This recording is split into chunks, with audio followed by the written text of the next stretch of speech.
E olha, quem quer fazer festa junina nas ruas de Manaus precisa de uma autorização da prefeitura. Quem não tiver o documento pode ter o evento suspenso e ainda pagar multa. É na Rua Amazonas e na Avenida São Pedro que há 7 anos seu Raimundo coordena o Festival do Morro da Liberdade. E o principal trabalho sempre é na hora de pedir as autorizações. São 2 ruas que nós fechamos, né? Então a gente procura tirar a documentação com antecedência. Até porque para a gente ter garantia de no dia do evento a gente não ter nenhum problema. A solicitação para interdição de uma rua como esta aqui, por exemplo, deve ser feita no prazo máximo de 10 dias antes do evento para que os órgãos possam legalizar a festa. Além disso, é preciso de um abaixo-assinado, com no mínimo 20 assinaturas de moradores concordando com a festa. Ele vem até a Manaus Trans com antecedência de 7 dias antes de ocorrer a festa, anexando a permissão da SMTU mais dos moradores da entrada aqui para que possamos analisar e fiscalizar o fechamento da rua. Além do Manaus Trans e SMTU, mais 6 órgãos precisam ser notificados sobre a realização do evento. Devisa, SEMAS, SEMUSP, SEMPAB, Corpo de Bombeiros e a Amazonas Energia. Quem resolver fechar a rua sem autorização pode ter a festa cancelada e ainda pagar uma multa. Olha, e o número de jovens portadores de HIV/AIDS em Manaus assusta as autoridades em saúde. Mesmo com tantas campanhas de conscientização, muita gente ainda não usa camisinha. Giovanni descobriu aos 18 anos que tinha o vírus da AIDS. Hoje, aos 24, ele tenta conscientizar jovens e adolescentes portadores da doença a não cometer um erro comum, transmitir o vírus. Qual seria o grande conselho que você daria para os jovens hoje, que está começando a vida sexual? Para eles se prevenirem, usar preservativo sempre, porque o HIV não é brincadeira. E a doença tem consequências, e as consequências são os efeitos colaterais dos remédios e as doenças oportunistas. A banalização acontece por causa do avanço do tratamento da doença. Traz a falsa ideia da cura, coloca eles numa situação de doença crônica em que eu tomo um remedinho aqui, um remedinho ali e está tudo resolvido. Segundo o Ministério da Saúde, Manaus é a capital brasileira com o maior número de jovens infectados pelo HIV/AIDS. Uma pesquisa feita aqui na Fundação de Medicina constatou que a maioria dos jovens e adolescentes, mesmo sabendo que está contaminado, continua mantendo relações sexuais sem camisinha. A pesquisa foi feita com 82 pacientes da Fundação e constatou que 30% de todos os entrevistados mantinham relações sem camisinha, mesmo sabendo do diagnóstico positivo.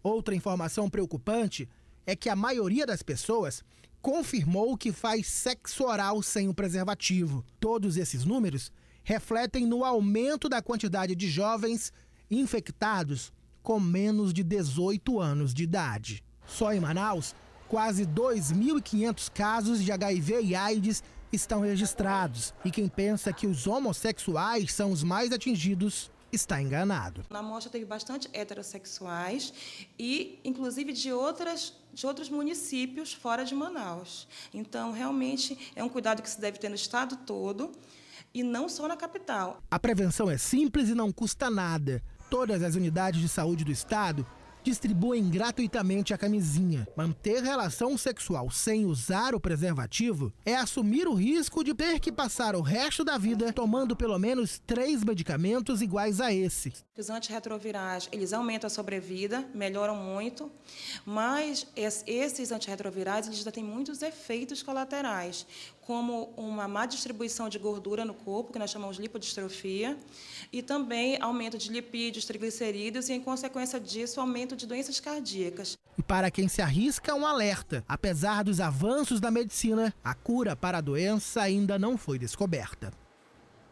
Olha, e a música amazonense está de luto. Morreu na noite de ontem, aos 66 anos de idade, o cantor Abílio Farias, conhecido por sucessos como Coração Indeciso. Ele era considerado um dos últimos representantes do brega aqui no Amazonas. O corpo de Abílio Farias é velado nesta funerária na Cachoeirinha. Ele morreu vítima de complicações cardíacas depois de ser submetido a uma cirurgia. Familiares e amigos emocionados prestaram homenagens e lembraram os mais de 50 anos de carreira do cantor. Era considerado uma das melhores vozes que nós tínhamos no Amazonas, em Manaus. E chegou o momento que Deus chamou ele. Todos nós iremos um dia, não sabemos quando e como. Mas eu espero que Deus o receba lá em bom lugar. Manaus está de luto, principalmente nós os músicos, né? Porque nós perdemos um grande amigo, um grande cantor, né? Mas isso faz parte da vida e Deus o chamou e ele vai fazer parte dos grandes astros que já estão no mundo espiritual. Abílio Farias era viúvo, deixa 4 filhos. Ele ficou conhecido no cenário musical graças a composições como Velocípede Velho e Ciganinha Feiticeira. Ela sentindo o desejo, a boca me ofereceu, e eu paguei por um beijo que no passado foi meu. Realmente não se fazem mais cantores como Abílio Farias. Vai fazer muita falta. Abílio Farias nasceu em Itacoatiara, interior do estado. O enterro dele acontece hoje à tarde, às 4 horas, no cemitério São João Batista, zona centro-sul de Manaus. Daqui a pouco, a expectativa dos amazonenses para a estreia do Brasil na Copa das Confederações. E ainda, jovem fica ferida depois de ser arrastada por um ônibus na André Araújo, uma das principais avenidas da capital. Agora são 13 horas, 1 minuto. SBT Notícias de sábado volta já.